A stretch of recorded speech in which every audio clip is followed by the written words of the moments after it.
반갑습니다. 말씀과 함께 하루를 시작하는 주님의 백성들을 예수님의 이름으로 축복합니다. 2024년 1월 3일 수요일 오늘 주신 말씀은 신명기 1장 34절부터 46절까지입니다.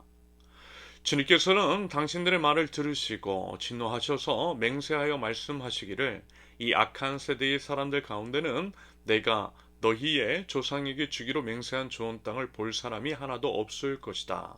다만 여분네의 아들 갈렙만이 그 땅을 볼 것이다.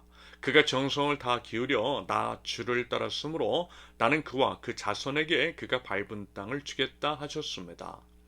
주님께서는 당신들 때문에 나에게까지 진노하셔서 말씀하시기를 너 모세도 그리로 들어가지 못한다. 그러나 너의 보좌관 눈의 아들 여호수아는 그리로 들어갈 것이다.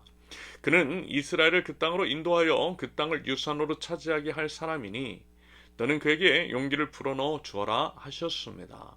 주님께서는 또 우리에게 이르시기를 적에게 사로잡혀 갈 것이라고 너희가 말한 이 어린아이들 곧 아직 선악을 구별하지 못하는 너희의 아들 딸들은 그리로 들어갈 것이다.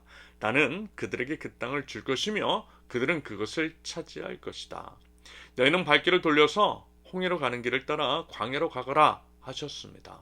그러자 당신들이 나에게 말하기를 우리가 우리 주님께 죄를 지었으니 주 우리의 하나님이 우리에게 명하신 대로 다 올라가 싸우자 하였습니다. 그리고는 각자 자기의 무기를 들고 경솔하게 그 산지로 올라갔습니다. 그때에 주님께서 나에게 말씀하시기를 그들에게 전하여라. 너희는 올라가지도 말고 싸우지도 말아라. 내가 너희 가운데 있지 않으니 너희가 적에게 패할 것이다 하셨습니다.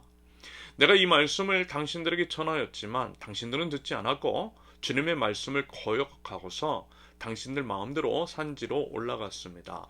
그러자 그 산지에 살던 아모리 사람이 당신들을 보고 벌떼같이 쫓아나와서 세일에서 호르마까지 뒤쫓으면서 당신들을 쳤습니다. 당신들이 돌아와 주님 앞에서 통곡을 했지만 주님께서는 당신들의 소리를 듣지 않으시고 귀도 기울이지 않으셨습니다. 우리가 가데스에 머물며 그렇게 많은 날을 보내고 난 뒤에 아멘. 신명기 세 번째 시간입니다. 그제와 어제 나누었던 내용에 이어 계속해서 이제 모세는 약 40년 전의 일, 다시 말해서 처음 가나안 땅에 인접했을 때의 이야기를 이어나가고 있습니다. 어제 이제 나눈 말씀까지는요, 이런 내용이었죠. 12명의 정탐꾼들이 가나안 땅을 정탐하고 돌아와 그들 중 이제 대부분이 진술을 했던 부정적인 보고에 이스라엘 백성들은 마음이 요동쳤고 그래서 이제 그들은 감히 하나님을 원망했다라고 했습니다. 그런데 그에 대해서 모세가 하나님께서 이제까지 이스라엘을 이끄셨던 놀라운 역사들을 그런 상기시키고 믿음으로 나아가자고 설득했던 것들을 떠올리며 그 부분을 분명히 했다라고 했어요. 죄책이 다름 아닌 이스라엘 자신들에게 있다라고 말입니다. 그러므로 누굴 원망할 것도 없고 오히려 이제 자신을 탓하고 반성해야 한다라고 하는 그런 의미일 것 같아요. 오늘 이제 본문은 말하자면 그 이후의 이야기에 관한 서술입니다. 모세가 이제 설득을 해도 듣지를 않고 은혜를 원망으로 갚았던 참으로 이제 어리석고 한심한 이스라엘 백성들에 대해서 하나님은 진노하시고 그래서 심판하셨다라는 것입니다. 그리고 이제 그 심판의 내용을 간단하게 정리를 하면 이래요. 하나님은 이스라엘 1세대에게 이스라엘 조상 즉 아브라함과 이삭에게 약속하셨던 그 땅을 주지 않으시겠다라고 하세요. 다만 광야에서 태어난 이스라엘 2세대의 경우에는 가나안 땅에 들어가게 될 것이라고 말씀하십니다. 아울러 갈렙과 여호수아만큼은 예외로서 가나안 땅에 들어갈 것인데 그 이유로서 그들만큼은 하나님을 온전히 따랐기 때문이라고 하시죠.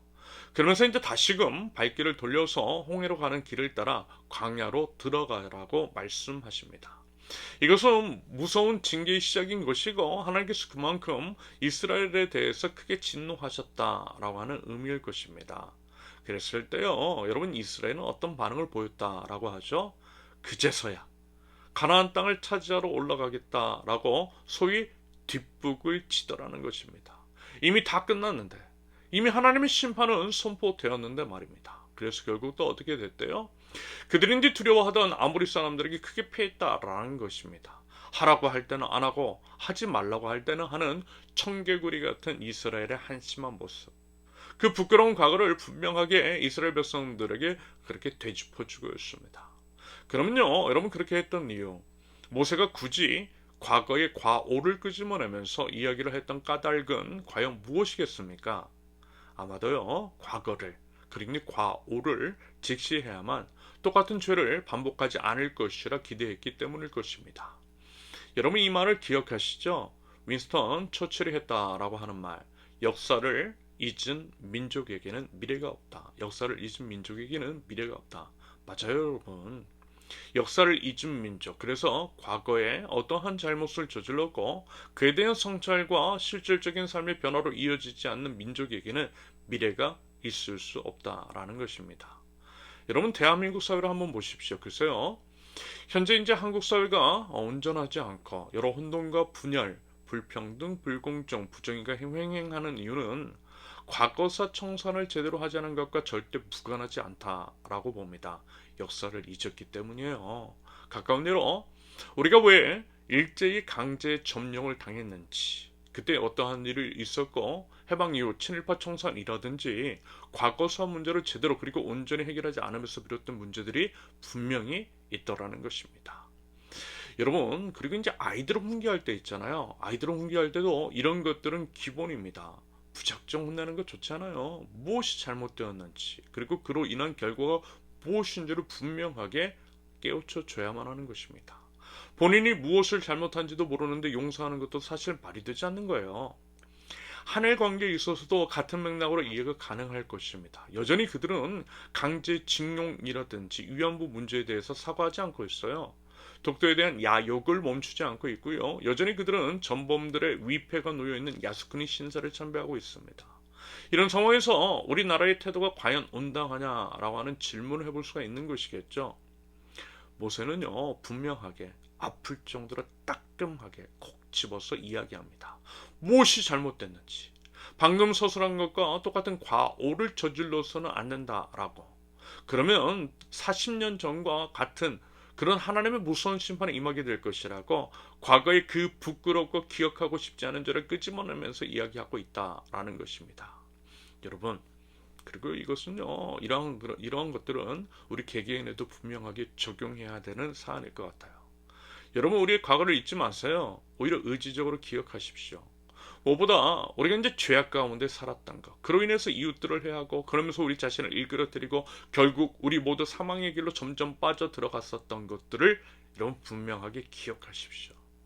저 같은 경우에도요, 의지적으로 그 시절을 기억합니다. 예수님을 만나기 전에 어떠한 삶을 살았고 그래서 어떤 험난하고 부끄러운 세월을 살았는지를 의지적으로 기억하고 되새기고 있어요. 그렇게 하는 이유는요, 반복해서 말씀을 드리지만 똑같은 죄악을 우리 하나님 앞에서 되풀이지 않게 하기 위함입니다. 그것을 위해서 마음을 새롭게 다짐하기 위해서인 거죠. 그러면서 그러한 저를 구원해 주신 우리 하나님께 감사를 드리고 다시 한번 더 그 하나님을 다시 붙잡는 거예요. 그럴 때에 우리 하나님께서 우리를 붙들어 주시고 선한 길, 생명의 길로 인도해 주심을 믿습니다. 그러면서 여러분, 새해가 시작된 지금 우리 한번 그 시간을 한번 가져보면 좋겠어요. 각자의 삶을 한번 하나님 앞에서 진지하게 복귀해 보실 수 있기를 바랍니다. 하나님께서 보시기에 기뻐하셨던 그런 삶의 선택들은 강화하고요.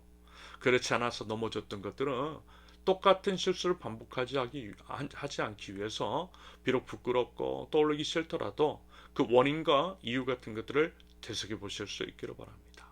그리고 이렇게 기도하며 나아가면 좋겠어요. 하나님께 도와달라고. 죄악에서 구원해 주시고 과거의 그 아픔, 상처, 잘못, 죄악을 우리 주 예수 그리스도를 통해서 딛고 일어나 failing forward, 즉 실패를 딛고 전진하는 우리가 되게 해달라고 기도하자라는 것입니다.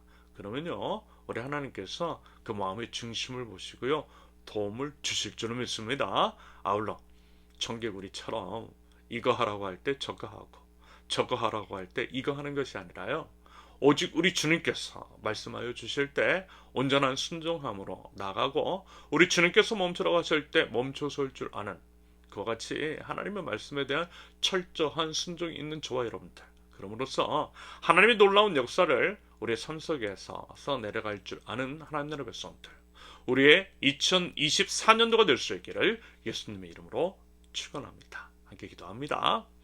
하나님 아버지, 죄악과 사망의 음침한 골짜기에 세매는 저희를 구원하신 주님의 그 사랑과 은혜를 기억하고 감사드립니다. 하나님의 말씀에 생명이 있음을 기억하고 순종의 발걸음을 떼어 나가기를 원합니다. 연약하고 어리석은 죄를 붙들어 주시고 똑같은 실수와 과오를 되풀이하지 않는 지혜를, 예수 그리스도 안에서 실패를 딛고 전진해 나갈 줄 아는 믿음과 담대함과 용기를 우리 하나님 저희들에게 허락하여 주시옵소서. 무엇보다도 하나님의 말씀에 생명을 걸 줄 아는 저희들, 하나님 나라 백성들 저희 될 수 있도록 우리 하나님 인도하여 주시옵소서. 예수님의 이름으로 기도합니다. 아멘. 하나님께서 오늘 주신 말씀과 각자의 기도 제목을 놓고 우리 잠시 기도하겠습니다.